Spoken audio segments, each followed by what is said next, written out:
तो जी ये देखिए मियानी, ये मियानी और ये मियानी यहाँ पर ऐसे वो गई है, मिल गई। और अब मैं इसको पकड़ कर यहाँ पर इसको ये देखिए ऐसे कर रही हूँ और यहाँ पर मैंने इसका ऐसे सेंटर निकालेंगे।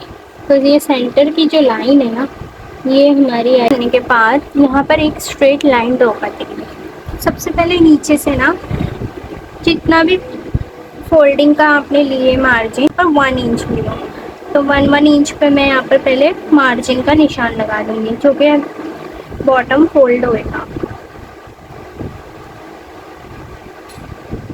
फिर अब यहाँ पर ना ये देखिए ये मार्जिन था, मार्जिन से सबसे पहले मैं लूँगी 8 इंच पर।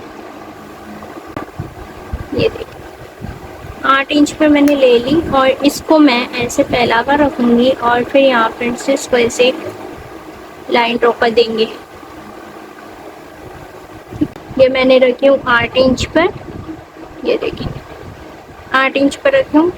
फिर यहाँ से 1.5 इंच का मार्क करके यहाँ पर भी 7 और यहाँ पर भी 7। ठीक है, अब ये 8 इंच का था, ये 8 इंच का था ना, अब मैं यहाँ पर 8 इंच में से आधा इंच कम कर दूँगी, तो ये हो गया 7.5 इंच। ये देखिए यहाँ पर मार्क करती 7.5, फिर और आधा इंच कम कर दूँगी, अब मैं लूँगी 7 इंच। फिर यहाँ पर और आधा इंच कम कर देंगे, यहाँ पर लेंगे 6.5 इंच, फिर और आधा इंच कम करके यहाँ पर 6 इंच, फिर और आधा इंच कम करके यहाँ पर 5.5 इंच, फिर और आधा कम करके 5 इंच, फिर और आधा कम करके 4.5 इंच। तो ये कुछ इस तरीके से बनेगा। अब मैं इन लोग को लेकर यहाँ से ना यहाँ पर रखकर ऐसे मैं एक एक लाइन ड्रॉ करूँ।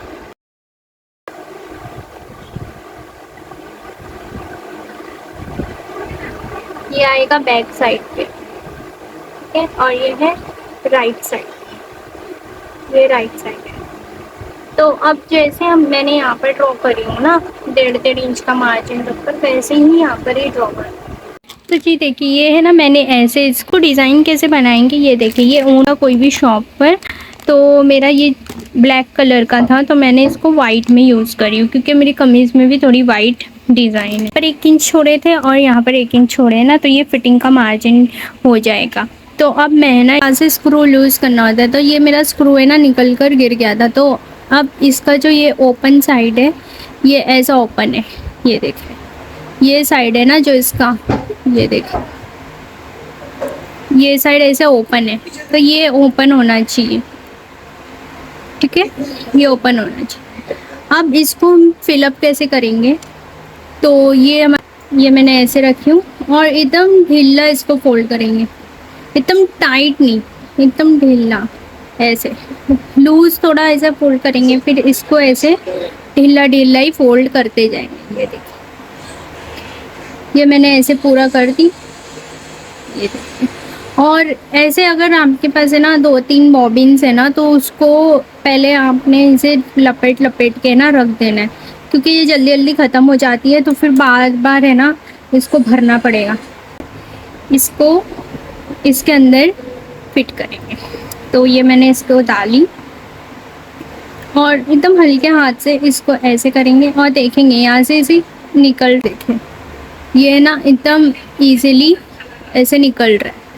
ठीक है, ऐसे अगर ये खींचे ना आप, तो अगर ये जो ऊन है ये अगर नहीं निकले, अगर ठीक हो, यहाँ से हार्ड हो रहा हो निकलने में, तो फिर उसको वापस से ओपन करके फिर उसको लपेट के फिर वापस से ऐसे डालना है। जब तक कि ऐसे खींचेंगे तो ऐसे ऐसे आराम से निकलना चाहिए। अब क्या करेंगे, इसको इसके अंदर फिट करेंगे जैसे नॉर्मली हम बॉबिन फिट करते हैं। ये मैंने फिट कर दी। अब मैंने धागा, मैं आपको धागा दिखा देती हूँ। ये देखिए ये जो मेरा धागा है ये मैंने वाइट कलर का ही रखी हूँ।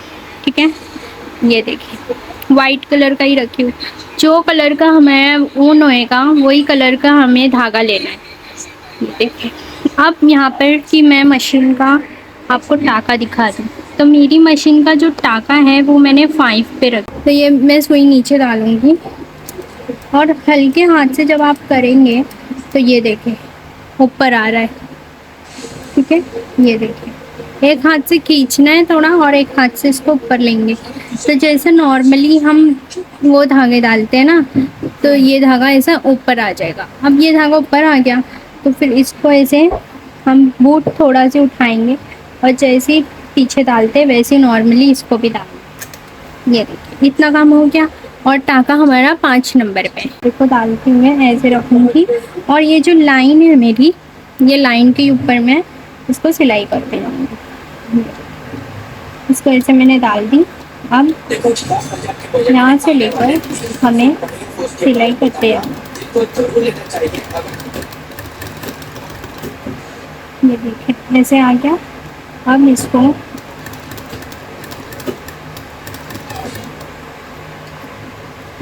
ये अपने आप ही ऐसे बनते जाए। और ये यहाँ तक आ गया लाइन तक। अब मैं इसको पलटा के वापस से नीचे लूँगी तो ये डबल लेयर हो जाएगा। ये देखिए यहाँ से मैंने इसको पलटा दी। अब इसको यहाँ पे रख के वापस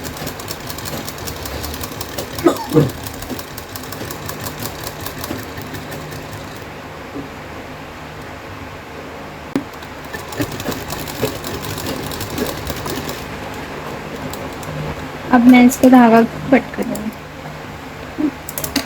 धागा कट करने के बाद इसको ओपन करेंगे और देखेंगे। तो जी ये देखिए मेरे पास ऐसी लेसेस है। तो अब मैं इसमें से ना एक फ्लावर को कट करूँगी। ये देखिए ऐसे जॉइंट लेस है, ठीक है। यहाँ से एक फ्लावर को मैंने ऐसे कट कर दी है, तो इसमें से भी ना मैं कट करके निकाल दूँगी। ये एक दूसरे फ्लावर्स की लेस है, तो मैं इसमें से ना यहाँ पर एक एक फ्लावर कट करके, तो अब मैंने इसको इंसर्ट कर दी, ठीक है। अब चाहे तो आपने इसको धागा चेंज कर सकते हैं, लेकिन मेरी लेस वाइट कलर की है तो मैं वाइट कलर का ही मशीन का भी धागा यूज़ कर रही हूँ, क्योंकि मैं अगर दूसरा कुछ कलर का यूज़ करूँगी ना तो वो ये लेसिस पर है ना दिखेगा। जब मैं यहाँ पर इसको स्टिच करूँगी तो बहुत गंदा दिखेगा। तो अब मैं ना इसको, अब ये जो 1 इंच का नीचे मार्जिन छोड़े थे ना, इसको सीधा रखी हूँ मैंने। यहाँ पे जो 1 इंच का मार्जिन छोड़ी थी नीचे से, ठीक है, ये फोल्डिंग के लिए छोड़ी थी। तो अब मेरे पास है ना ये लेस है, तो ये लेस को ना सीधे रखेंगे। ये उल्टा है और ये सीधा, तो इसको एक बार ऐसे फोल्ड कर देंगे और फिर एक बार और एक फोल्ड कर देंगे, ठीक है। तो जी ये देखिए लेस तो मेरी लग गई। अब इसको ये जो ऊपर का फैब्रिक ऐसे ऐसे ऊपर नीचे हो रहा है ना, इसको भी एक और एक सिलाई लगा दो। सो गाइज ये देखिए ये, और इसकी लुक देखें अभी आप। ये मैंने सर्कल और वी कट दी थी ये फ्रंट नेक में, और ये इसका ओवरऑल लुक है। और माशाल्लाह ये रेडी होने के बाद इतना खूबसूरत लग रहा था ना, मैं बता नहीं सकती। और ये इसका प्लाजो है और इसकी ना मैंने जो इसे इसकी लेस अटैच करी हूँ, ये देखें, और यहाँ पर भी अटैच करी हूँ और यहाँ पर भी। ये देखिए ये दामन पर भी मैंने ऐसे गुम तरीके से करी हूँ और पीछे ना मैंने इसकी तुरपाई कर दी हूँ। ये देखिए ऐसे मैंने ना तुरपाई कर दी हूँ इसकी, और ये कुछ इस तरीके से दिख रही है।